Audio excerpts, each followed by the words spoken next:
One small step for man. Abra os seus olhos.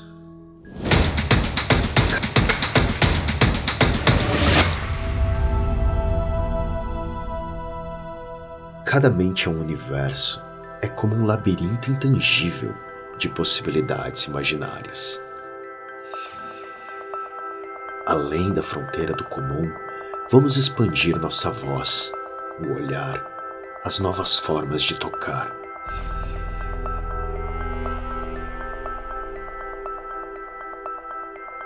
O quão longe você pode enxergar, onde nenhum homem jamais esteve.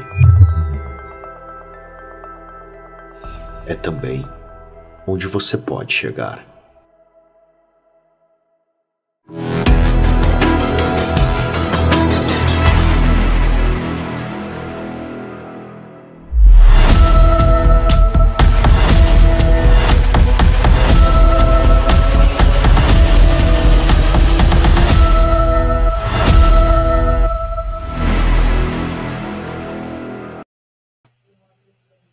Olá, aqui é o Homero Maier e chegamos ao Macecast número 10. Deixa eu aproveitar e trazer a Thaís para a tela. Olá, Thaís. Tudo bem? Como está? Por aqui tudo bem, graças a Deus, com um sol lindo hoje, estou muito feliz. 10 programas num dia de sol para falar sobre jogos de tabuleiro, olha só. Um conteúdo descontraído, gostoso, hoje tem tudo para dar certo. Então vamos aproveitar, trazer o Célio para cá, para a gente já começar a apresentação dele e começar a falar sobre jogos de tabuleiro, e ele vai apresentar o jogo dele, mas a gente vai deixar para falar do jogo dele um pouquinho mais para o final do programa, que a gente tem até uma atração especial para isso. Isso mesmo. Olá, Célio. Tudo bem? Aqui não é o Homero Maier, mas é o Célio Saad Bastos, que vai tentar fazer uma coisa legal com vocês. Olha só. Fui zoado no meu... Não é zoado, não. A abertura é muito boa. Mas o mais engraçado é que muitas vezes eu esqueço de me apresentar nos programas, e daí eu paro um segundo para pensar. Eu faço tanto isso que eu já não sinto mais a necessidade de me apresentar. Mas quem está vendo pela primeira vez ainda pode saber quem que é esse maluco que começa a falar quando abre a câmera. Tá certo. E assim, eu vou falar muito rapidamente para o Célio, para que ele possa falar um pouquinho dele também. Entendeu? Então, o Célio, ele é formado em administração, mas eu acho que o mais bacana de tudo é que o Célio tem aí uma carreira bacana no teatro, tem ele tanto como diretor, quanto a parte de sonoplastia, né? E ele tem ali mais uma coisa ainda, que é mais um negócio que é a parte da Dois Absurdos Produções Artísticas, que já também tem essa questão do próprio jogo, que eu acho que tem muita coisa aí que pode falar. Então, eu queria que você contasse um pouquinho de você, da tua história profissional, de como é que é essa carreira toda na cultura, né? E, basicamente, tudo isso aí se conecta com a cultura. Bom, eu vou tentar ser o mais rápido possível também.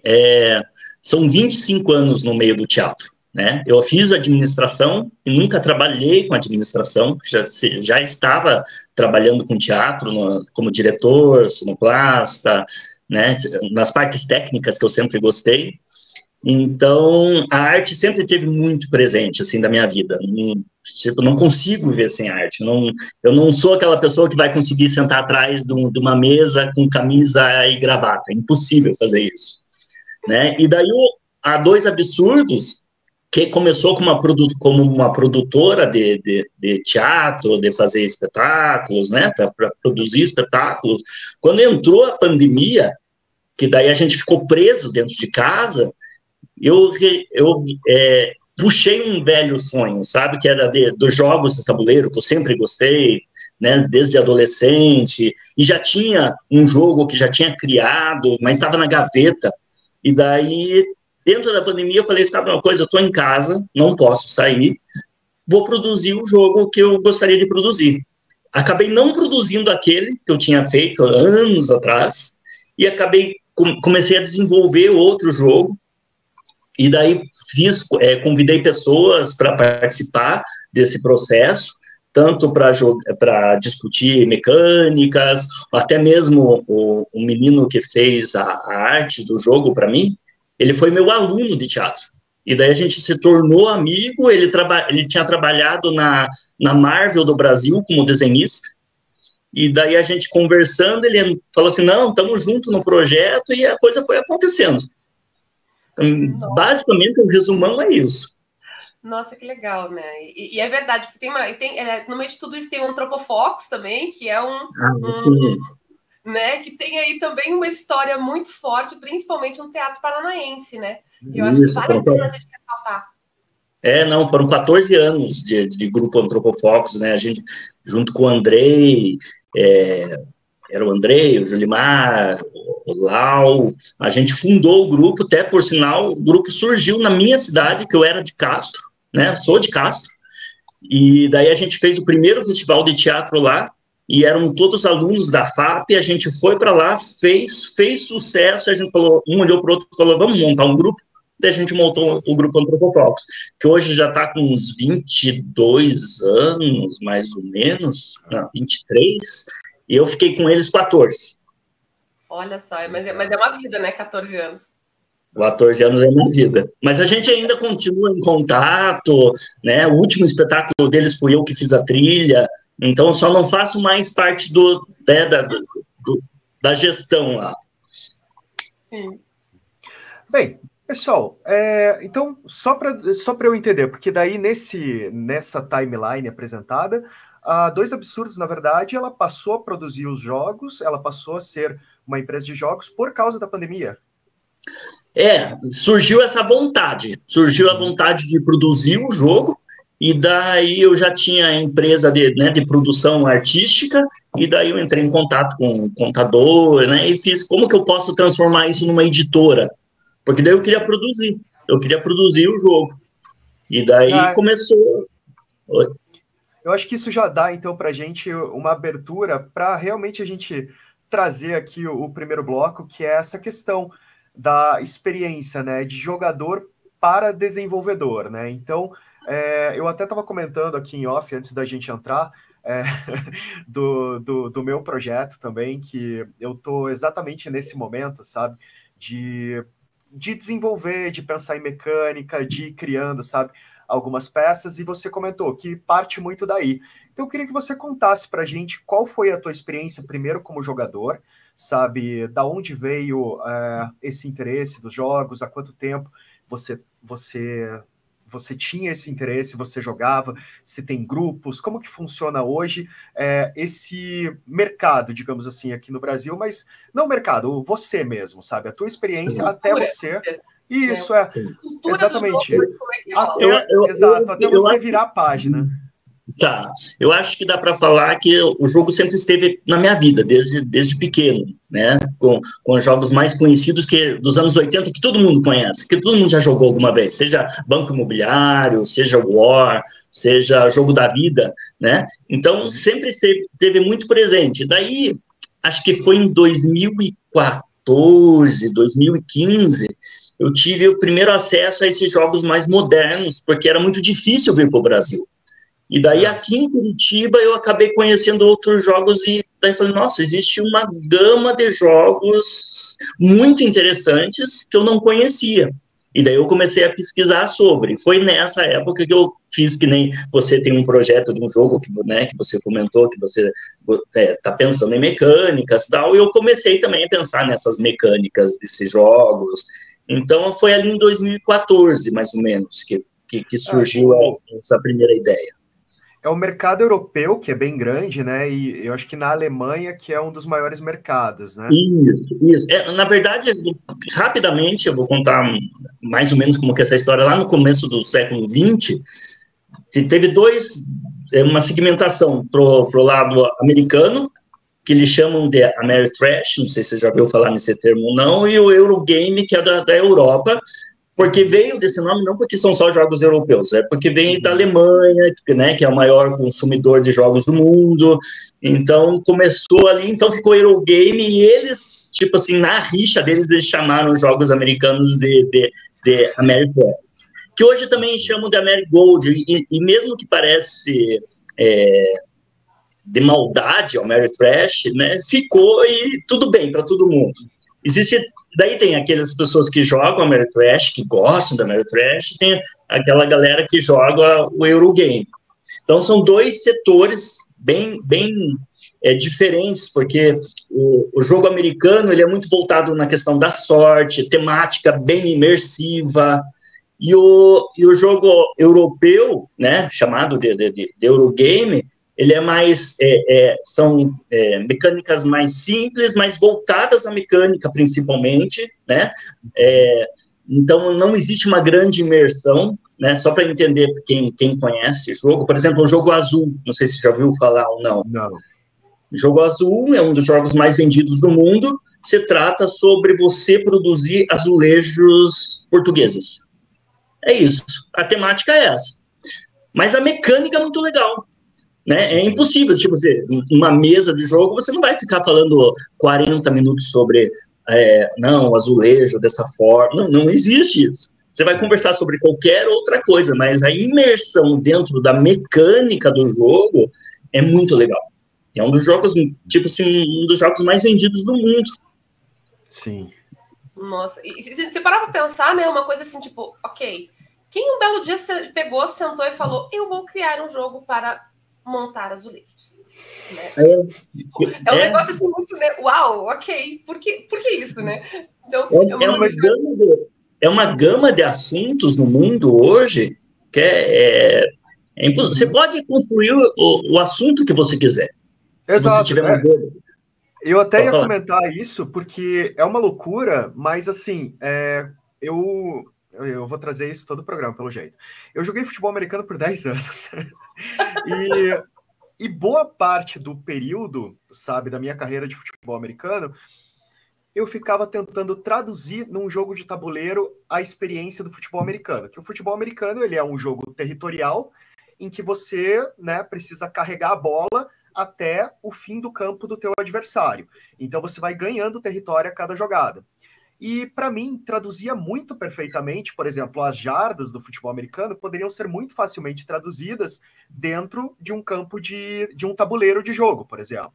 Então eu ficava criando mecânicas de como eu poderia, na verdade, sabe, fazer usando cartas e dados ou roleta, alguma coisa assim, que isso é uma coisa bem interessante quando você começa a criar jogos, que a gama de ferramentas que você tem para influenciar no que acontece no tabuleiro é muito grande. Como você mesmo disse, os jogos americanos são mais ligados com sorte, então provavelmente eles devem usar mais dados e coisas assim. Então, assim, eu ficava pensando, quais são as ferramentas que eu posso atribuir, por exemplo, dentro de uma mecânica, para estabelecer, tipo, o fator de decisão do jogador e o fator de sucesso, se ele vai conseguir executar aquela ação e se ele vai conseguir andar X casas, por exemplo, com a bola. E eu ficava tentando traduzir a minha experiência de jogador de futebol americano no campo, na vida real, para o jogo de tabuleiro. Então, assim, a ideia de você, enfim, criar um jogo sobre azulejos, sobre pronto-socorro, sobre pet shop ou sobre qualquer outra coisa, ela é muito fácil, porque a gente vive realidades que são muito possíveis de se traduzir de alguma forma para uma mecânica de jogo. E eu acho que como eu vivia muito essa situação, sabe, qualquer coisa que eu estou fazendo, de alguma forma eu fico pensando, pô, como que isso poderia ser um jogo? Eu acho que qualquer coisa que existe no mundo, de certa forma, você consegue traduzir. Com certeza. Hoje tem temas variados sobre qualquer assunto. Com certeza já deve existir alguns jogos de futebol americano. Eu não entendo nada de futebol americano, tá? Mas de futebol americano, com certeza já deve, somente, né? Deve ter algum jogo americano que fala sobre, né? Que deve estar dentro dos jogos sobre esportes. Mas hoje é possível qualquer assunto. Qualquer assunto.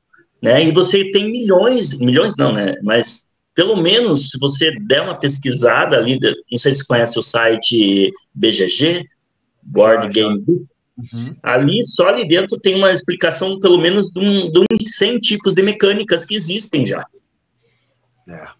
Né? É muita coisa. Então você, entendendo como funciona o futebol, por exemplo, você vai achar as mecânicas adequadas para você conseguir, talvez até inventar uma nova. Porque tudo acaba se mesclando, né?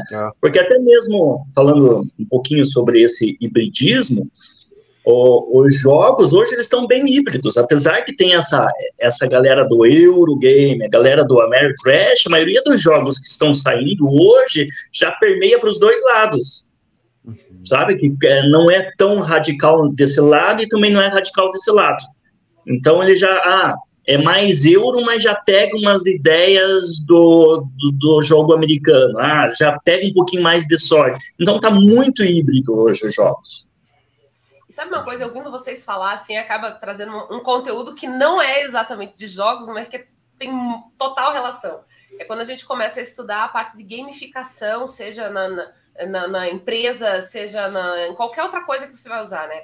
A gamificação, ela basicamente, pode ser utilizada em tudo. O povo tem utilizado em empresa, o povo tem utilizado em programa de ponto, o povo tem utilizado em escola, você tem uma série de possibilidades, né? E a gamificação, ela tem a funcionalidade de buscar uma mecânica em que você estimule a pessoa a ir adiante, né? Então a premissa dela é essa sempre. Só que qualquer jogo, né? Eu acho que sempre tem essa premissa, né? Você está estimulando a pessoa a ir adiante, não é nem necessariamente só a competição, porque pode ser competitivo, pode ser você competindo com você mesmo, pode ser vocês todo mundo competindo contra o tabuleiro, sei lá, entendeu? Mas pode ser uma série de situações, né? Mas eu acho que o mais importante é essa questão da gamificação, né? Que a premissa dela é exatamente essa, né? O estímulo de ir adiante, como fazer as pessoas se movimentarem e ir em frente. Então, vocês falando isso, me conectou muito essa teoria. E os jogos de tabuleiro, eles também entraram nas empresas, né? Empresa como a Nestlé, a Google, a Bayer, já utilizaram e às vezes estão utilizando ainda jogos de tabuleiro para ver o comportamento, né? As suas decisões de estratégia para conseguir chegar ao resultado que o jogo precisa, a tua interação com outras pessoas durante o jogo que é cooperativo, como que você consegue, né, atingir aquelas pessoas em sua volta para atingir o resultado. Então, eu lembro que teve, pelo menos uns 4 anos atrás, a Nestlé utilizou um jogo Ticket to Ride, não sei se você já ouviu falar ou não. Eles usaram no processo seletivo deles, a gente ficou sabendo que o Ticket to Ride, eles usaram o processo seletivo do RH deles lá para contratar novos funcionários. Porque, na verdade, acho que quando você está no jogo, você acaba demonstrando, vamos lá, né? Perdoe se eu estiver falando alguma coisa tecnicamente errada, mas é como se fossem facetas da personalidade da gente, que, em geral, a gente tenta esconder.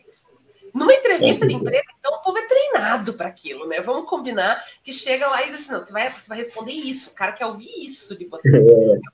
Agora você chega lá e diz, não, você não precisa me responder nada, não, nós vamos jogar um joguinho ali. Senta ali, vamos jogar um joguinho, acabou, entendeu? Se o cara grita, ele vai gritar. Então, você acaba entrando muito e você acaba deixando transparecer muito mais quem você é, né? E recentemente, a gente fez, eu e a Thaís, numa experiência anterior, ela chegou a acompanhar um projeto que era o Projeto Pirata. Lembra do Projeto Pirata? Muito bom! Era, assim, dentro de uma equipe criativa, a equipe criativa, todo mundo sobrecarregado, todo mundo fazendo 1000 coisas, e eu queria criar um processo de colaborativo mesmo, de rebranding, na verdade, da própria empresa. E eu queria envolver todos os criativos nisso, só que aí, para não ser uma coisa que tivesse aquele peso de todo mundo parar o que estava fazendo, sabe, para a gente fazer uma tarefa colaborativa, para discutir a empresa, eu criei algo que eu chamei de Projeto Pirata. Então eu criei um jogo que parecia que... eu criei, na verdade, um vídeo que parecia aquele dos Anonymous, assim, com uma máscara... inclusive, tá escuro ali, mas a máscara tá ali atrás, pendurada. Aí eu fiz o vídeo com uma máscara, com a voz modificada, no escuro, assim, um vídeo bem misterioso, falando que tinha um projeto pirata para desenvolver uma nova marca, uma nova cara. E aí eu criei uma gamificação do processo, trazendo as pessoas para que a gente pudesse, juntos, coletar referências, discutir as referências com todas as etapas, e a ideia final era que cada um receberia, por exemplo, um kit com alguns produtos personalizados com a marca que eles desenvolveram. E a empresa teria depois todas essas diferentes marcas com as aplicações, com os produtos, tudo, para que ela pudesse ou utilizar alguma dessas marcas, ou utilizar a linha criativa e adaptar dentro do desenvolvimento da sua própria marca. Mas a ideia é que aquilo não entrou para a equipe como um job, aquilo entrou para a equipe como uma brincadeira. E aí as pessoas engajaram num projeto, principalmente com a ideia de que é um projeto pirata, que era uma informação secreta, que ninguém mais da empresa sabia o que estava acontecendo, e ninguém sabia o que estava acontecendo. Foi realmente um projeto secreto em paralelo que a gente desenvolveu dentro da empresa para depois a gente só ter o resultado final. Então é muito legal porque mesmo no dia a dia, a gente pode pegar um pouco dessas mecânicas, porque a verdade é, quando você gosta de jogar, você gosta de resolver problema. E Sim. você tem que ser abordado com o problema de uma forma que você se interesse por desenvolver o problema. Porque dentro de uma gestão, de uma equipe criativa, se você leva só um job a mais, as pessoas que geralmente já estão sobrecarregadas, aquilo não é legal. Mas você apresenta a oportunidade de participar, por exemplo, de uma jornada criativa para resolver o problema, entendeu? Então as pessoas elas vão estabelecer primeiro aquele contato com aquela tarefa, elas vão, você desperta a curiosidade delas, porque elas foram abordadas com uma mecânica muito diferente, sabe, toda uma narrativa diferente, um conceito diferente, e aí, uma vez que ela está interessada, você despertou a curiosidade dela, e aí vocês começam a falar sobre processo criativo que já era natural dentro da equipe, todo mundo embarca, entendeu? Mas assim, não é mais um job na tua pauta. E aí, como tinha todo aquele segredo, aquele mistério, sabe, ao longo do processo, as pessoas elas também vão engajando na brincadeira, sabe? Porque é divertido você manter esse clima. E todos os jogos eu acho que tem muito disso. Às vezes você trabalhou o teu dia inteiro, resolveu um monte de problema, você chega em casa para resolver mais problema. Mas a abordagem lúdica do jogo, na verdade, para você é divertida. Então, eu acho que tem uma questão mais psicológica mesmo, sabe? De como a gente aborda uma coisa e outra. Porque, no fim das contas, o jogo também está passando tarefas pra gente, né? Ah, com certeza, com certeza. Essa abordagem da leveza, né? Mesmo que, tipo assim, às vezes você pega um jogo que é muito complexo, ele tem 50 páginas de regras. Você pode pegar um jogo que tem 50 páginas de regras, você vai pegar um jogo que tem 4 horas de duração. Mas você está tão imerso dentro daquela história, de tentar resolver as coisas, que você não vê o tempo passar. Você não vê, e claro, tem jogos para todos os públicos, tem jogo de 15 minutos, né, que são esses jogos mais card game, né, que são jogos introdutórios, mas também tem jogos que duram 10 horas. O primeiro mockup do meu jogo, quando eu imprimi as cartas a primeira vez, tabuleiro a primeira vez, a gente parou de jogar quando deu 12 horas. E aí ficou claro que o jogo não tinha balanceamento nenhum. Acontece. E o importante de quando você está construindo um jogo é você jogar muito, porque você vai de formas diferentes, não sempre usando a mesma dinâmica, mas tipo caminhos diferentes dentro do teu jogo, para você descobrir onde estão as falhas, né? Então, tipo, para a construção do Medusa, a gente jogou muito, mas muito, incontáveis o número de partidas com pessoas diferentes, mesmo dentro da pandemia, e e cada dia descobria, puxa, isso aqui, ó, um problema aqui, puxa, isso aqui tem que resolver, tem que achar uma nova direção, uma nova mecânica para resolver isso, ou a gente tira isso do jogo. Então, o tempo todo você está nessa construção, mas chega um momento que você tem que falar também, pare, porque senão a coisa vai crescendo, é que nem teatro, você vai colocando uma nova cena, e de repente você está com um espetáculo de 3 horas, sendo que você poderia contar a mesma história em 1h30. Aí eu vou dizer uma coisa para você, o Homero é expert nisso. Ele, se deixar, a coisa vai.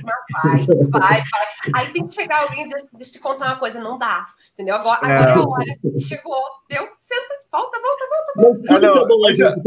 A gente quer mais. Mas é que eu sou a pessoa da dualidade, tá? A Thaís, ela fala isso porque ela foi a primeira pessoa a ler meu primeiro livro. Meu primeiro livro eu levei 6 anos para escrever. Eu ficava indo e voltando, mudando, acrescentando, assim. Então, foi um processo extremamente longo e desgastante. O meu segundo livro, eu escrevi em 30 dias. Então, assim, eu posso dizer que eu aprendi, mas até eu ter um terceiro livro para dizer se eu vou escrever em 10 anos ou se eu vou escrever em um mês de novo, por enquanto é 8 ou 80, né? Tudo certo. Mas eu acho que é bem isso, assim, né? Eu acho que todo processo criativo, na verdade, ele tem muito disso, né? O processo criativo, e acho que o jogo tem mais ainda, porque você tem uma série de vieses e você tem que levar em consideração o sem número de personalidades e pessoas que podem estar jogando aquele jogo e que vão pensar em estratégias diferentes e que vão pensar de formas diferentes, né? Então, eu acho que você tem que realmente esgotar o máximo de possibilidades para que você possa corrigir ali qualquer beco sem saída que possa acontecer dentro do processo, né? Desculpa, Thaís. Não, e você vai mudando também dentro do processo, né? Esse jogo, originalmente, se você pega lá os primeiros rabiscos, os primeiros protótipos que eu fiz, né, do jogo do Medusa, ele era com atores da TV brasileira. Não tinha nada a ver com mitologia. Não tinha nada, tava lá os personagens, Fernanda Montenegro, Lima Duarte, né? Porque era do meu meio, né? Tipo, o teatro, a TV, começou dessa história, só que daí você vai refinando e vai falando, não, mas espera aí, esse nicho também fica muito centrado, não, espera aí, eu não vou conseguir pagar direito autoral para toda essa galera, né? Direito de imagem, né? Então você começa, não, esse caminho já não me serve mais, eu tenho que achar o jogo é bom, mas esse caminho já não dá mais. Daí quando entrou a mitologia dentro da história, né, dentro da Medusa, Poseidon, Atena, daí a gente começou a levar para um outro lado, sabe? A pesquisa foi para um outro lado, apesar de utilizar a maioria das mecânicas que já tinham sido criadas, a temática foi para outro lado. Não sei se eu fugi muito do assunto, estou fugindo? Não, tranquilo. Agora, eu tenho uma coisa assim que eu acho que eu tenho uma informação privilegiada e que eu tenho uma curiosidade absurda, e agora o Célio vai ter que me responder. Quantos jogos você tem hoje e quanto tempo você levou para fazer a coleçãozinha?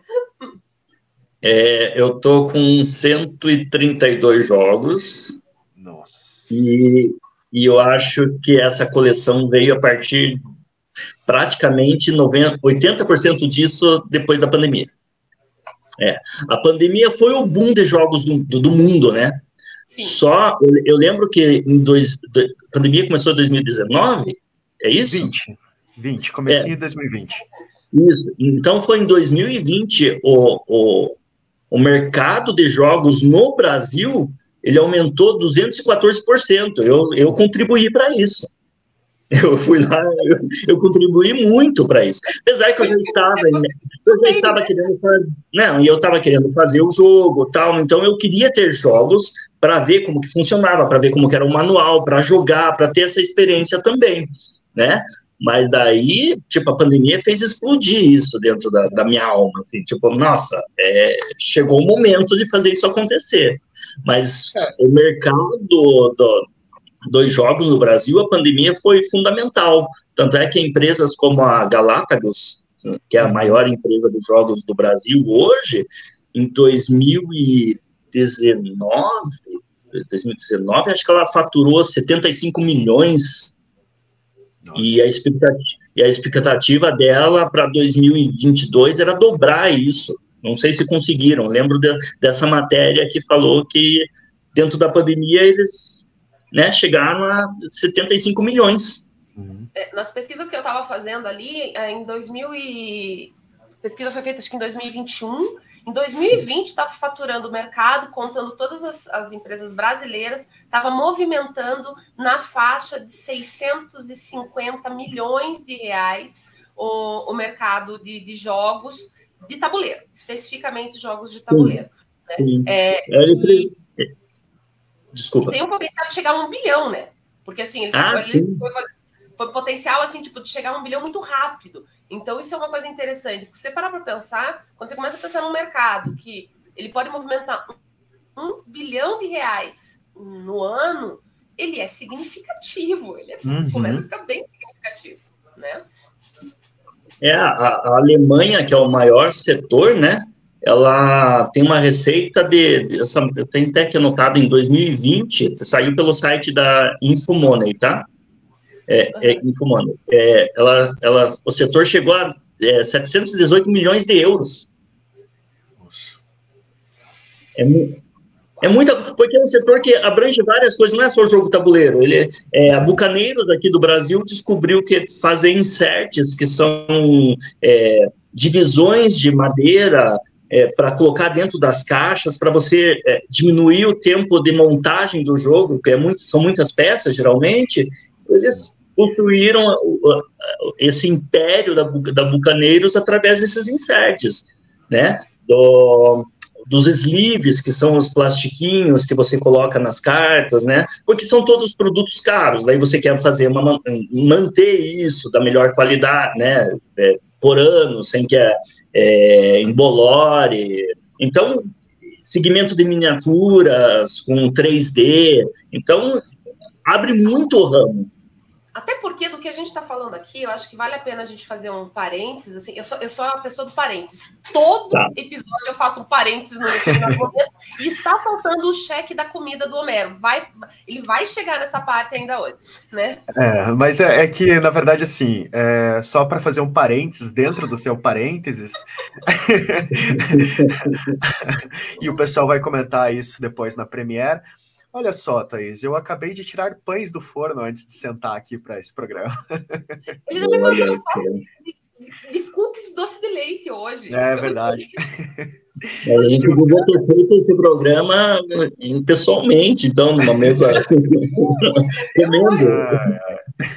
Então, mas vamos lá, continue seu parênteses. O meu parênteses é assim, né? Porque eu acho que vale a pena a gente fazer assim, pode ser que existam pessoas assistindo aqui que elas estejam imaginando que a gente está falando dos jogos de tabuleiro, apesar de a gente ter falado alguns nomes aqui, o Sérgio ter trazido já alguns nomes que são completamente diferentes do que a gente imagina, do que as pessoas estão acostumadas a ouvir, o Azul e os outros, enfim, a gente começa a ver a diferença que se tem, inclusive, de valor de aquisição de um jogo de tabuleiro de padrão, um jogo de tabuleiro que está dentro do mercado brinquedo e um jogo de tabuleiro que está no mercado game. Né? Eu acho que são duas coisas diferentes. Então, a gente está falando o seguinte, que aquele jogo que a gente encontra lá na Tony Toys, na loja de brinquedo, é um jogo que você vai pagar uns R$100, cento e poucos reais.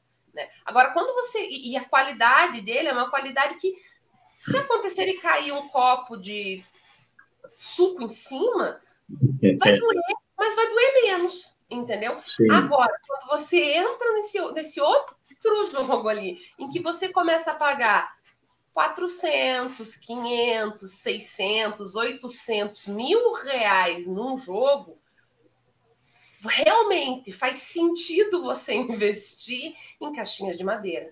E você não vai querer uma pizza na mesa junto com o teu jogo? Não vai ter uma pizza na mesa. Não mesmo. Não mesmo. Você não vai querer um copo de refrigerante, nada perto. Nada. E assim, honestamente, tem que dizer assim, viu, lava a mão antes de começar, tá? Só por garantia.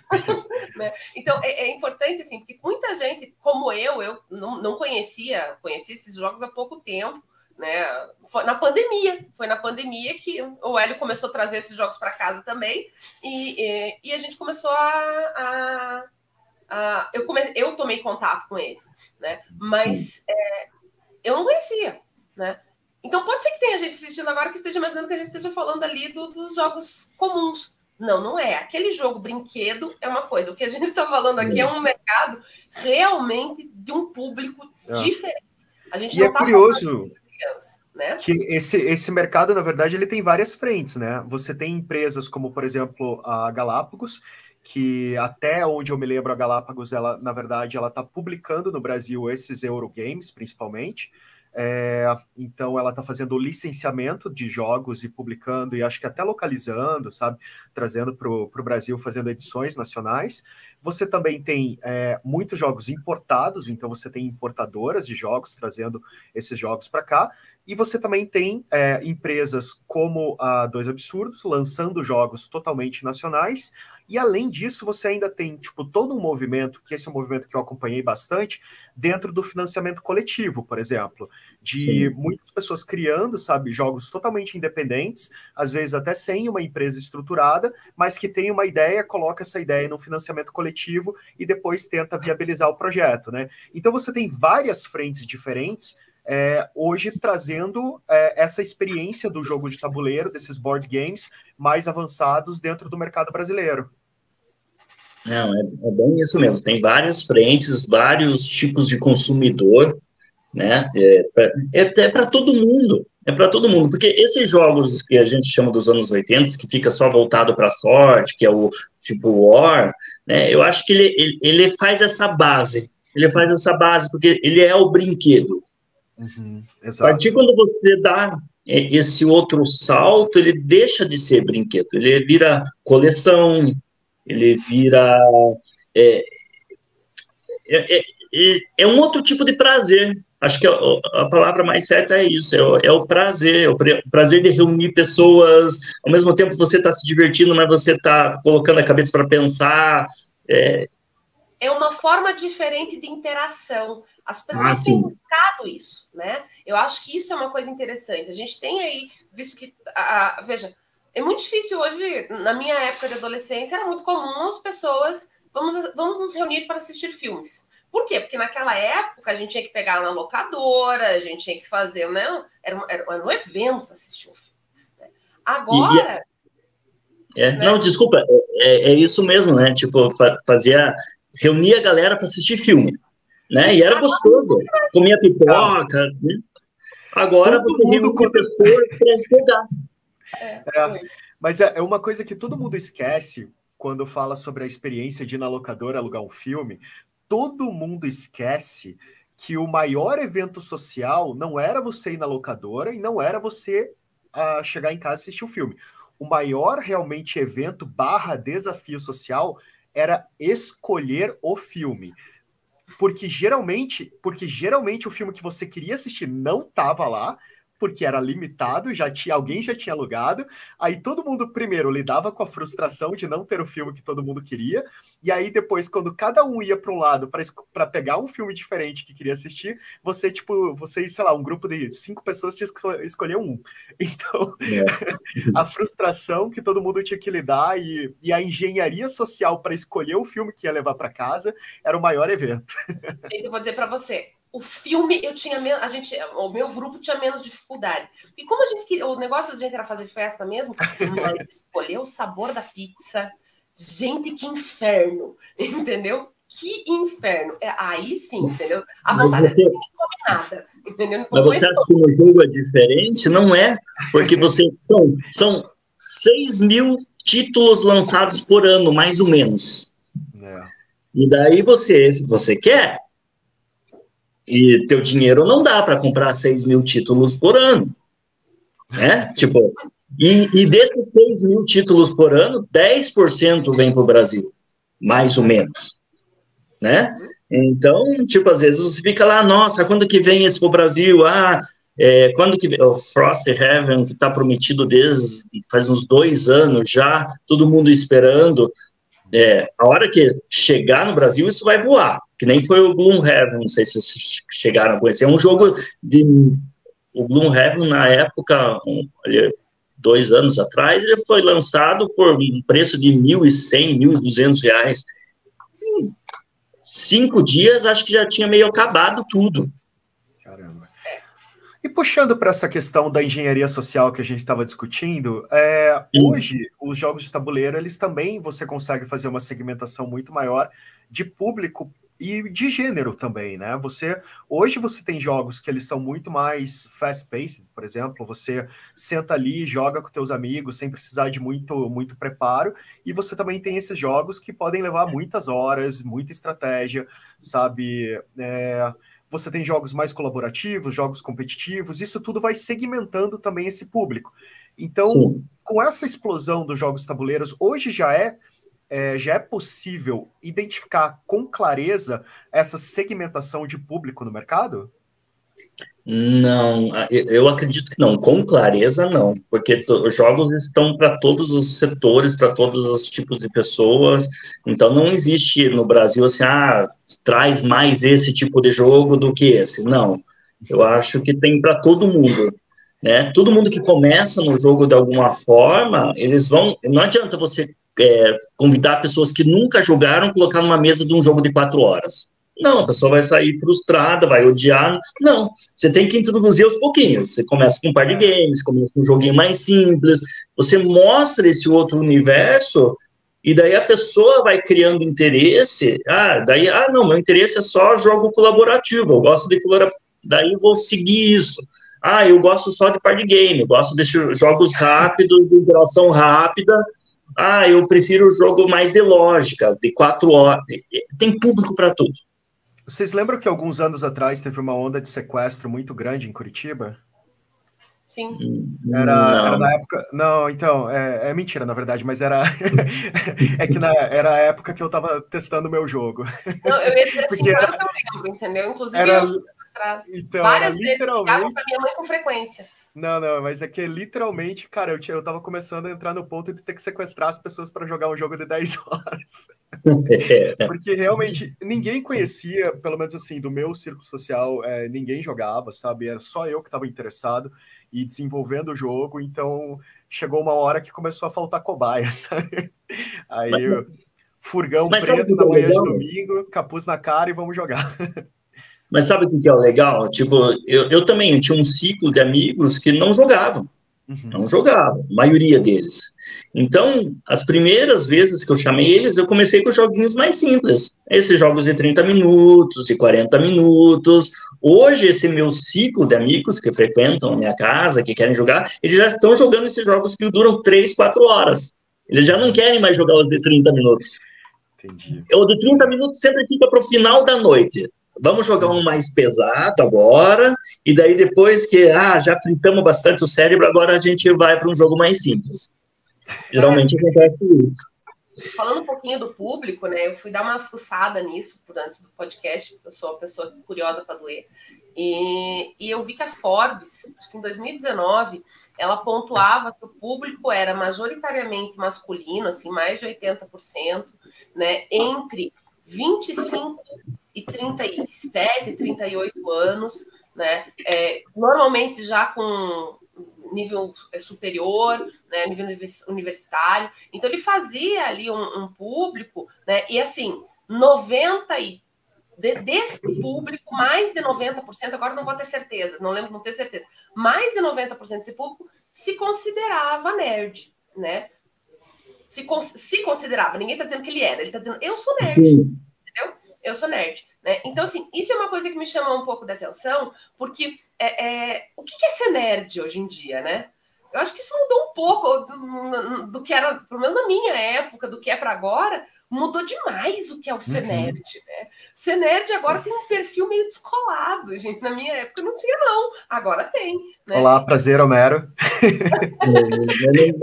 Eu não saberia dar essa definição correta hoje. Tá muito amplo. Não tem como. Exatamente. Né? Mas me chamou a atenção. E eles fizeram um paralelo, que daí depois eu até fui atrás, não sei se tinha ou se ainda existe um evento grande no Brasil chamado Diversão Offline. Sim.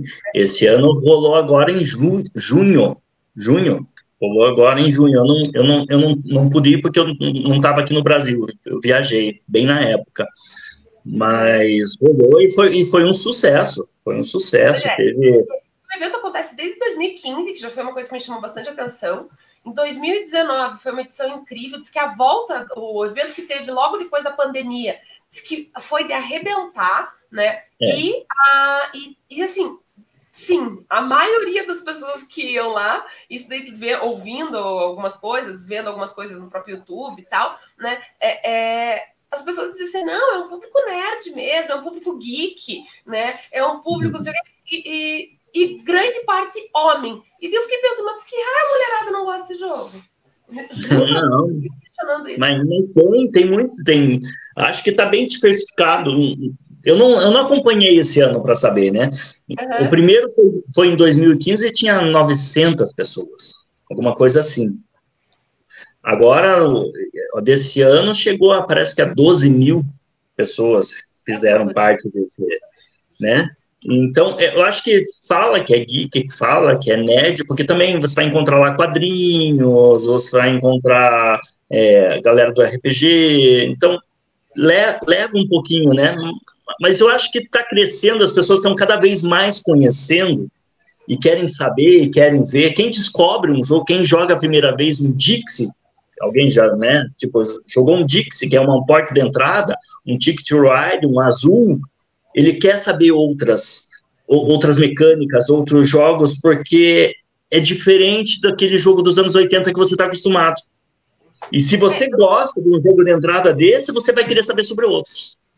Célio, eu me recordo daquele jogo que você me apresentou, o Alchemist, acho.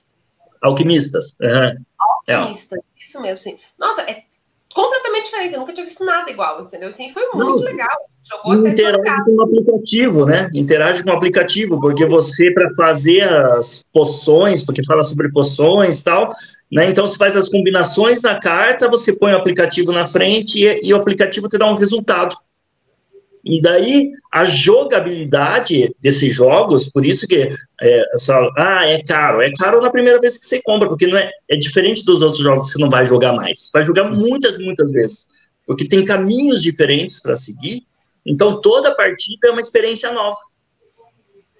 Exato. Eu acho que a questão da experiência, realmente, eu acho que é a grande grande força dos jogos de tabuleiro é que você está sempre vivendo uma experiência, sabe?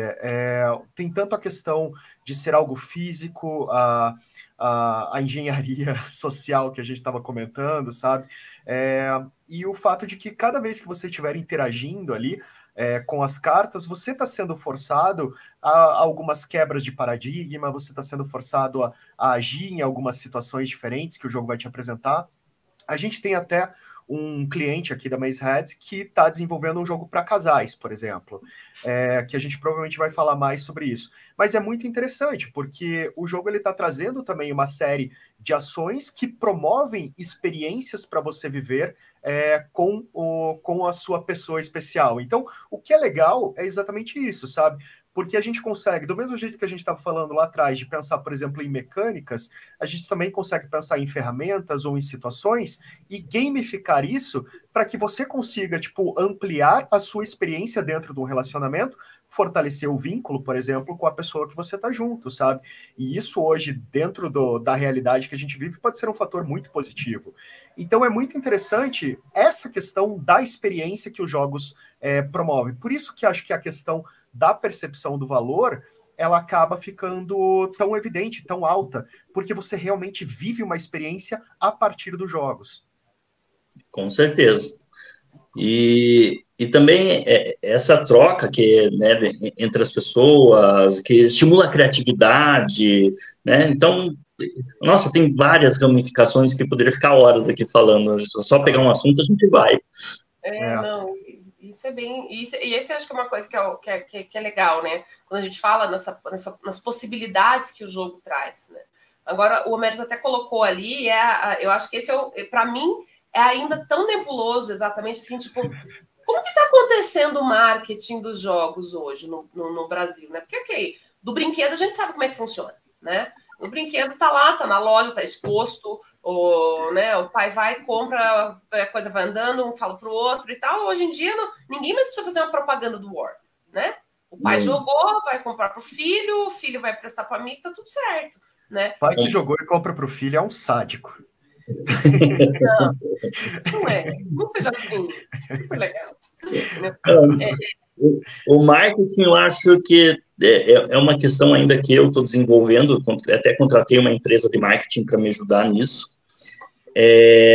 Existem os jogos chamados hype, que são os jogos hype, que são esses que estão na mídia o tempo todo dos consumidores de jogos. Geralmente são jogos importados. Você concorrer com esses grandes jogos, eu acho que é o grande desafio de você mostrar que o teu jogo também é bom, que o teu jogo também tem qualidade, Mas o que falta mesmo é grana para você investir nesse marketing, para você ficar colocando um vídeo em tudo que é lugar o tempo todo, falando, ó, esse jogo assim, esse jogo assim, esse jogo assim. Mas, e daí também quebrar, fazer a quebra do público para ele entender que já tem muito jogo nacional bom. Uhum. Então, ainda existe uma visão, né, que pré-definida, assim, que é tipo, o jogo internacional, o jogo do exterior é melhor. Não, já tem muito jogo bom lançado aqui, que já faz sucesso fora, né? O próprio Cartógrafos, que são criadores nacionais, eu não lembro de onde que eles são, mas eles criaram aqui, esse jogo já está no mundo todo hoje, e é nosso, tipo assim, a galera que são criadores nacionais, então já a gente está quebrando essa barreira, porque agora a gente já consegue peças com qualidade, já tem pequenas empresas que já fazem peças que a gente precisa nacionalmente.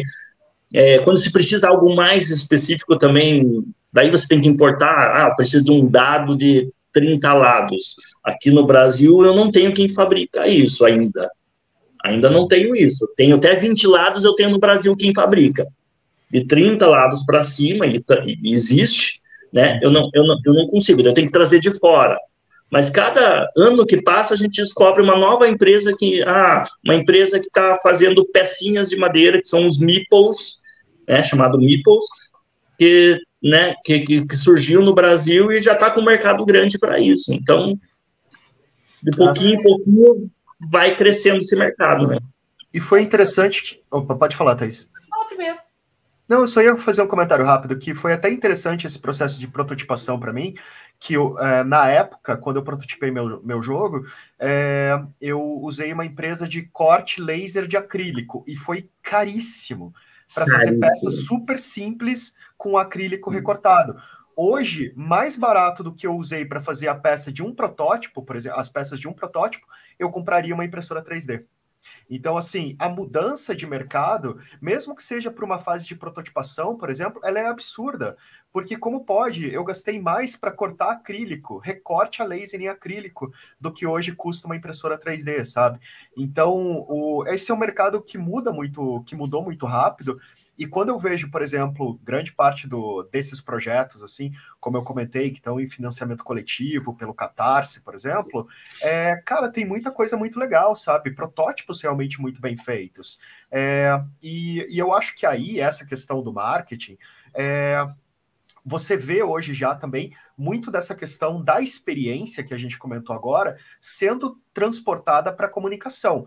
E aí, eu acho que a forma mais fácil de você conseguir mostrar para alguém qual é a experiência que ela vai ter quando ela adquirir teu jogo, porque é uma experiência que ela só vai ter com as cartas e tudo, as redes sociais conseguem fazer isso, sabe? As redes sociais, hoje, o que a gente vê principalmente com todo esse mercado de influencer, com todo esse mercado, até mesmo, sabe, de coisas como unboxing, sabe? A ideia de você abrir a carta, abrir a caixa, cada plastiquinho com as cartinhas shrinkado, sabe? Os dados, mostrar. Esses vídeos, por exemplo, de unboxing são muito legais, sabe? Então eu acho que hoje a gente tem uma série de produtos já dentro das redes sociais que são pautados realmente na experiência humana, sabe? Na reação que a pessoa tem, ou jogando, ou abrindo uma caixa, ou conhecendo um produto, ou degustando alguma coisa. E eu acho muito legal como, por exemplo, isso é uma mídia que alguns anos atrás não existia. Alguns anos atrás eram aqueles comerciais de TV, por exemplo, para jogos que eram para crianças, mas hoje não. Hoje você tem realmente, com a expressão humana, através das redes sociais, um potencial muito legal de exportar mesmo essa experiência que o jogo pode ter para outras pessoas no mundo inteiro. Então, é uma forma interessante de a gente avaliar como a gente também consegue comunicar esse tipo de ação. Mas sabe o que eu acho que talvez, para mim, seja, eu vejo como um pouco nebuloso ainda, e eu fico pensando, porque assim, né, eu não posso ver um problema que eu gosto de tentar achar solução, não posso ver né, tipo, né, me dá um que eu gosto de resolver. Então, eu fiquei pensando sobre isso e vendo, até fui nas redes sociais, dar uma olhada e tudo, e uma coisa que eu percebi é assim, né, primeiro de tudo, ele é um público ainda de nicho bem específico. né? Então, ele é um produto de nicho específico, começa por aí. Ele é um produto de nicho específico de alto valor agregado, então a gente afunila mais um pouco. E a gente chega numa situação em que a pessoa só tem a experiência depois que ela compra. Ou seja, peraí, olha o gap. Qual é o principal gap nisso tudo? E aí eu acho que talvez nem o unboxing resolva. Eu acho que a grande virada, e eu não vi isso na internet, né, tô jogando aqui como uma ideia, né, é realmente trabalhar a comunicação com pequenos drops de imersões, assim, entendeu? Tipo, falando um pouquinho do que pode acontecer, mais um pouquinho do que pode acontecer, sabe? Tentando contar uma história, transformando o jogo todo dentro do processo, a experiência que a pessoa vai ter, transformando isso numa história. Talvez isso, para fechar esse gap, especialmente porque a gente fala, né, como o Célio comentou, o jogo brasileiro, não sei, ainda tem uma torcida de nariz e tal. Mas a partir do momento que você começa a dizer, olha isso aqui, né? Nossa, você sabia que, nossa... Né? Então, você começa a fazer de tal maneira em que você cria quase que um processo de storytelling de tal forma que a pessoa vai se interessando numa crescente até o momento que ela diz, eu vou comprar esse troço, eu preciso ter a experiência completa. Né? Então, é uma coisa que eu não tenho visto, eu não vi isso, na verdade, nessas pesquisas que eu fiz nesses últimos dias, nessas últimas semanas, para a gente poder abordar esse tema, porque, como eu disse, eu sou meio leiga, né? Mas a gente vai procurar, a gente fuça um pouco para a gente entender um pouquinho mais, né? Mas eu achei assim, falei, nossa, mas peraí, por que as pessoas não fazem isso, né? E eu não achei isso impossível, eu só achei que talvez pudesse ser uma abordagem diferente. Mas eu acho que também existe a questão de você ter a experiência, a tua primeira experiência. Que nem quando você vai assistir um teatro ruim, você nunca mais quer voltar. Então, você tem que... Né, você não quer voltar mais pro teatro depois que você vê uma peça ruim, principalmente se foi a tua primeira vez. Você vai pro teatro pela primeira vez. Se você assistir um espetáculo ruim, você não vai querer voltar. Então, você entender para quem que você vai mostrar o seu jogo, ou fazer aquela pessoa jogar, ela vai se interessar, ela vai buscar novas informações, ela vai numa luderia alugar um jogo. Tem várias luderias pelo Brasil todo, onde você aluga jogos. Isso é verdade, tem até restaurantes e coisas assim, tem, sabe? Lanchonetes, restaurantes, né? Mas tem, tipo, se for lá, eu alugo o jogo por 7 dias... Eu tenho experiência, daí se você gosta da experiência, você acaba falando, puxa, eu quero esse jogo para mim, então daí eu vou comprar esse jogo. Então muitas pessoas acabam fazendo esse caminho. Deixa eu testar esse jogo primeiro.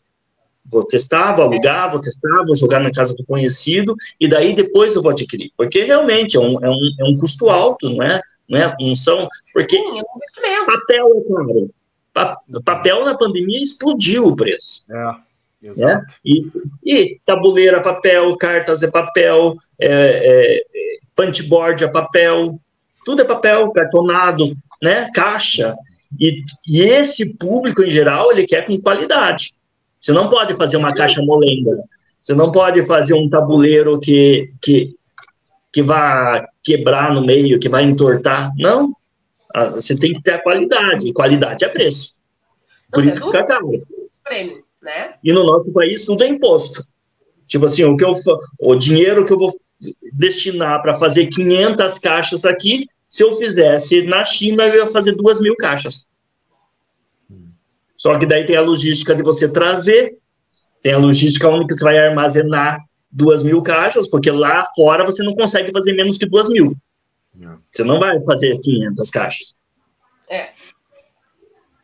Porque eles nem aceitam, eles nem pegam. Sim, para eles não interessa, porque o negócio deles é volume, eles ganham volume. É volume. Exatamente. Então, mas eu vejo assim, eu acho que esse é o principal ponto, né? Mas eu acho que a gente tem aí, eu acho que até, porque se a gente parar para pensar, é um mercado, e é um produto que está crescendo agora, é um mercado que está crescendo agora, né? É um mercado recente, seja 2019, 2015, que a gente pega o primeiro evento que teve. Da agora a gente não está falando em 10 anos ainda, né? Então eu acho que tem muita fórmula ainda de marketing para ser descoberta. Sim. E eu acho que, sabe, muita coisa poderia ser testada. Eu acho Não, que e é muito legal, porque até 2, 3 anos atrás, a gente falava de segunda e terceira tela, né? Porque as pessoas estavam na frente de uma TV, mas também tinha o computador, um tablet, o telefone, por exemplo. Então a gente estava sempre falando assim, a pessoa está com a TV ligada, está no computador e está com o telefone. Então você está falando, a comunicação, ela está atingindo a segunda e a terceira tela, sabe? Tipo... E hoje em dia a gente já está falando, por exemplo, nessa ideia de que as pessoas já estão buscando tirar as telas. Então, eu acho que é realmente uma tendência, sabe? A gente buscar coisas mais físicas, mais mundo real, menos tela, menos digital, sabe? Então, com certeza, eu acho que é uma mudança que veio aí com a pandemia, devido ao isolamento, tudo, mas que tende a ficar porque a gente está redescobrindo algumas coisas, né? Mas vamos falar do teu jogo, então, Célio? Vamos. Aproveitar. A gente preparou um videozinho só para deixar a galera mais no clima. A gente gosta de fazer um teaserzinho, tentar passar um contexto, para daí depois você poder apresentar. Então, eu vou tocar pra gente, e aí a gente começa esse papo. Beleza.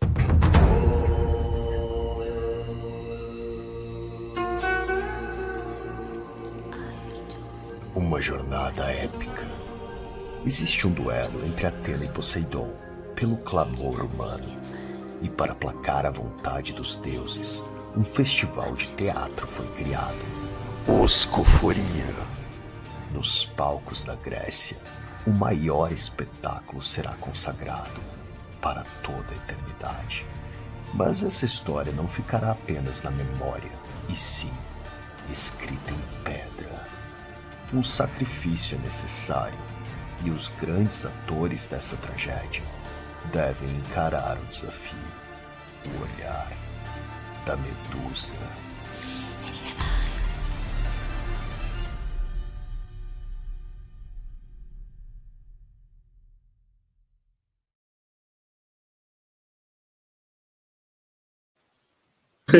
Muito bom. É muito legal, sabe? Trazer um pouco... A gente sempre, no outro programa, no Entre Linhas, é só sobre literatura, né? Então, todo episódio, eu tento fazer uma adaptação do livro do autor que eu vou bater o papo no programa, exatamente para a gente conseguir, sabe, trazer um pouco mais do contexto, sabe, do clima mesmo da obra, para a gente poder conversar no programa. E aí, como a gente ia ter essa conversa com você, aí a Thaís deu a ideia de a gente também fazer uma adaptação, fazer uma brincadeira, trazer um pouco do clima, para você poder falar do jogo e todo mundo já tá um pouco mais quente aí para ouvir você. Obrigado, ficou lindo, lindo, lindo. Então, o Medusa, ele reúne, tipo, a minha experiência de teatro de 25 anos, né, com a questão da mitologia, né, que eu já falei um pouquinho anteriormente, e daí eu queria levar da mesma forma que você queria levar o futebol, você quer levar o futebol para o jogo de tabuleiro, eu queria levar o teatro para o jogo de tabuleiro, a experiência de produzir um espetáculo. Então, a ideia surgiu daí, de fazer um espetáculo de teatro. Foi o ponto primordial no tabuleiro, né? E daí, quando eu entrei para o tema da mitologia e tal, eu falei assim, bom, no teatro a gente tem cenário. Então, conforme a pesquisa, a criatividade foi surgindo, como que eu posso levar esse universo para dentro do tabuleiro, linkando com a mitologia?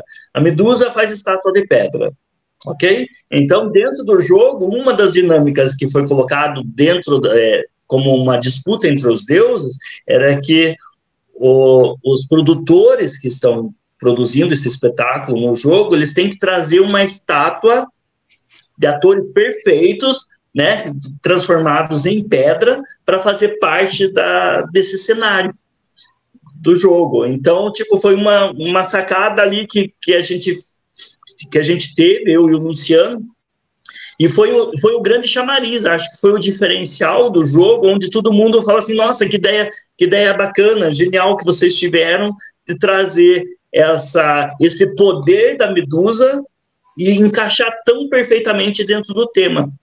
Uhum. Então, e daí também tem a participação do Dionísio, que é o deus do teatro, ele também tem uma função bem específica dentro do jogo. E daí eu gosto, como eu sou da arte, eu acho que tudo deve, pelo menos, ensinar um pouco alguma coisa. Então, os nomes dos espetáculos que são produzidos no jogo são realmente peças de teatro que existiram no teatro grego, que é Electra, Prometeu Acorrentado, Édipo Rei, porque daí eu posso não entender de teatro, mas eu olho esse nome, pode surgir o interesse do público, né, do jogador, e falar, o que é isso? E daí ele vai um pouquinho para o mundo do teatro e descobrir o que é isso. Uhum. Eu acho bem legal, assim, né, porque primeiro de tudo que a gente eu e o Mério estava conversando, né, quando a gente estava falando do vídeo e tudo, a gente queria entender, tanto é que enchi o céu de pergunta, mas isso é um detalhe, né, isso fica nos bastidores, mas uma coisa que a gente fala, assim, né, que os deuses, né, da Grécia, assim, eram deuses, assim, tipo, que tinham um lado cruel, vaidoso, né? Então, quando você pega e diz assim que ok, entendeu? É o seguinte, eu quero um festival de teatro aí, mas alguém tem que se sacrificar. Não vem aqui, não vai ser de boa, não. Entendeu? Não vai ser de boa. Vamos fazer um negócio aqui, assim, vamos fazer mais difícil esse negócio, entendeu? Tipo, ele acaba tendo um sentido, né? Porque tem muito a ver também com isso, né? Porque os deuses gregos, eles tinham aquela coisa das pessoas terem essa visão, né? Deles serem vaidosos, deles serem até meio cruéis em diversos momentos, né? Mas ao mesmo tempo que esse jogo ele tem essa temática forte, onde ele linka todas as mecânicas que são utilizadas no jogo, ele vai um pouquinho mais para o euro, que não é a temática que prende. O que prende são realmente as mecânicas para você atingir os objetivos que você tem que fazer a contratação dos atores, você tem que ir no mercado trocar os seus componentes, você tem que petrificar um dos atores para daí buscar. Então, você tem um dos objetivos que você tem que atingir. Então, a mecânica, você fica o tempo todo pensando, e existem vários caminhos para você chegar lá.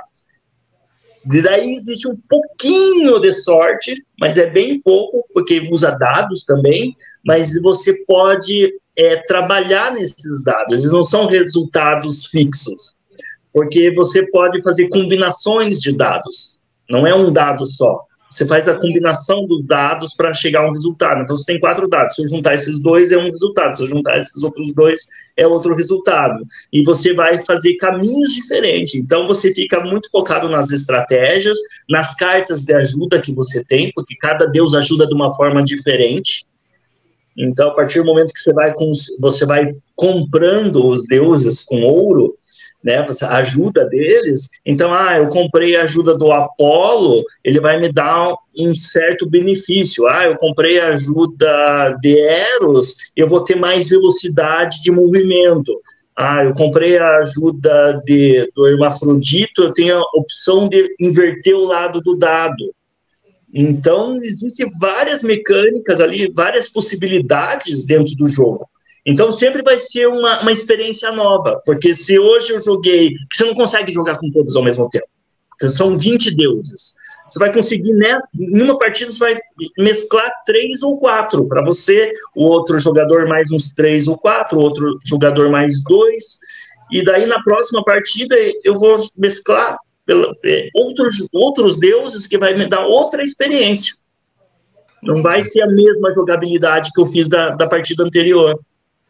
E além disso, pelas possibilidades que você está me dizendo, você está dizendo o seguinte, que além de tudo eu tenho uma quantidade, na verdade, assim, eu tenho tantas possibilidades de criar novas estratégias, que mesmo que se eu vou jogar todo dia, entendeu? Mesmo jogando todo dia, eu sempre vou ter uma experiência e uma possibilidade de fazer diferente. De fazer diferente, porque daí eu tive um amigo que eu fui, na época que estava no protótipo ainda, eu levei para a gente jogar, ele também já publicou um jogo, o Pedro Latro, ele já publicou um jogo aqui no Brasil, e eu levei para ele, a gente foi jogar, e ele foi por um caminho totalmente diferente. Ele falou assim, eu vou focar só em conquistar ouro, e foi isso que ele fez, durante a partida toda. Você focando nisso, você acelera, no jogo você acelera o número de rodadas também. É uma estratégia, porque o outro não tenha tempo de fazer tudo que tem que fazer. Ele foi por esse caminho. Tipo, deu certo, naquele dia não deu certo, porque ele perdeu. Ele perdeu na disputa, mas ele encontrou um caminho de jogar aquilo que nenhuma outra pessoa tinha tentado ainda. Entendi. E a gente jogou muito. E quando eu fui jogar com ele, já estava rodando o manual, e não que tenha modificado, assim, de tipo, achou um novo problema. Não foi isso. Ele só encontrou um caminho que ninguém tinha feito ainda. E que não teve nenhum problema, né? Mas que pode ser uma estratégia suicida ou não também, né? Foi uma estratégia diferente que ele utilizou. Falou assim, não, vou focar só no ouro. E fez isso. Conseguiu contratar tudo, não chegou a ganhar o jogo, mas ele fez um caminho totalmente diferente que nenhuma das outras, sabe, deu 50 pessoas que já tinham jogado, né, quando já estava com o protótipo definido, ninguém tinha pensado esse caminho. E ele fez e descobriu um caminho novo. Nossa, isso é bem legal, né? Célia, me diz uma coisa. O povo que se interessou aí quer comprar o jogo. Encontra onde? Encontra em algumas poucas lojas ainda estou acessando pelo site da Dois Absurdo. Você encontra quais são essas lojas disponíveis, através do próprio site, daí comigo mesmo, que daí a gente conversa. Mas agora, em setembro, a gente vai fazer uma promoção rápida, tipo de uma semana, metade de setembro, um link especial ali no Instagram, só com preço promocional para comemorar, tipo, 1 ano do nascimento desse jogo. Então, a gente vai trazer agora, na metade de setembro, uma experiência aí, soltar um link por um preço bem abaixo do que geralmente é. Pô, tem que aproveitar então, porque eu já vou pegar todas as suas informações, vou colocar aqui na descrição do episódio também. Então, quem está assistindo esse episódio agora, pode descer lá na descrição, que já vai estar com todas as informações para comprar, e fica esperto no Insta, porque assim que sair esse link, provavelmente vai ser limitado também, né? Sim, não. Então tem que ficar bem esperto. Aproveita para seguir o Célio, para seguir a Dois Absurdos, e a hora que sair o link, aproveitar para comprar, porque vai ser pouca coisa. Tem um número de caixas disponíveis para isso, senão não... Que legal. Senão vai que dá um boom, né? Assim, tipo, até sempre quer que dá um boom, né? Mas, assim, determinadas promoções, quando elas são muito, assim, precisa limitar mesmo. Mas daí a gente faz uma segunda edição já, segunda edição. Tá completando 1 ano agora, então. Isso, 1 ano. 1 ano que a gente produziu. Né? Tanto a empresa a gente abriu em 2022, né? E produzimos o jogo em setembro de 2023. Mas a produção, a criação do jogo, para chegar, levou uns 3 anos de trabalho diário para chegar a esse resultado antes de produzir. Caramba, é bastante trabalho mesmo. Sério, mas, cara, muito obrigado. Mais uma vez, assim, como eu falei lá no começo, desde que a Thaís me falou a primeira vez, eu estava muito animado, estava muito afim de bater esse papo, conversar sobre isso. Gosto bastante, adorei conhecer um pouco mais sobre o seu jogo. Vou ficar esperto aí para aproveitar essa promoção também. E, cara, vamos continuar esse papo outras vezes, porque quero falar mais sobre jogos de tabuleiro aqui. Talvez trazer o André aqui para bater um papo sobre isso também. A gente está trabalhando no jogo dele.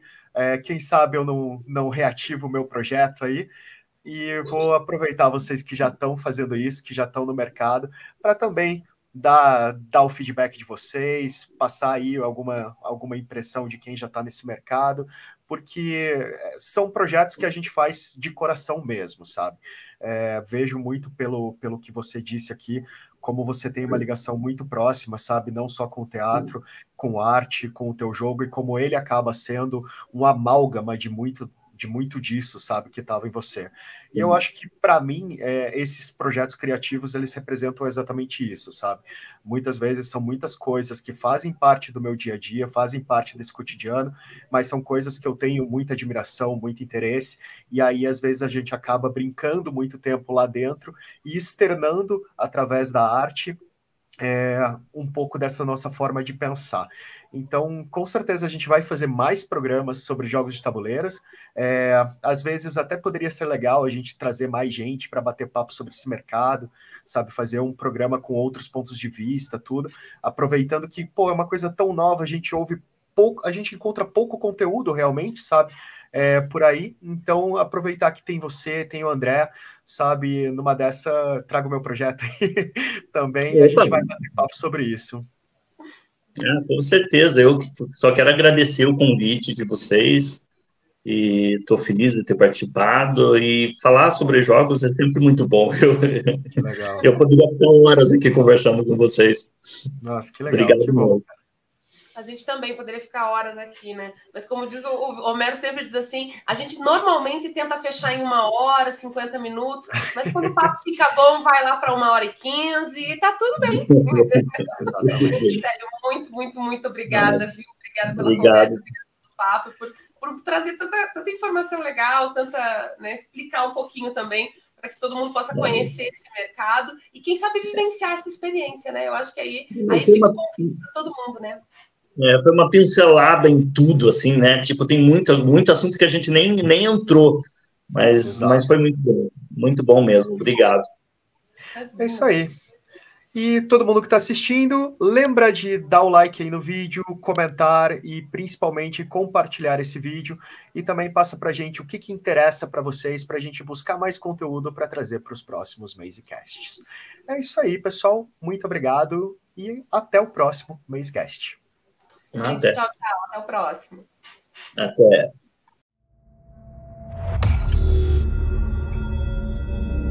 Podcast Entre Linhas. Confira a primeira temporada, disponível no YouTube.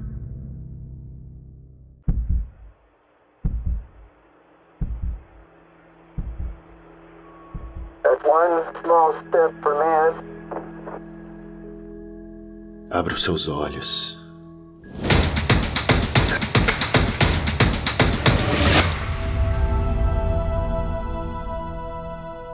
Cada mente é um universo, é como um labirinto intangível de possibilidades imaginárias. Além da fronteira do comum, vamos expandir nossa voz, o olhar, as novas formas de tocar.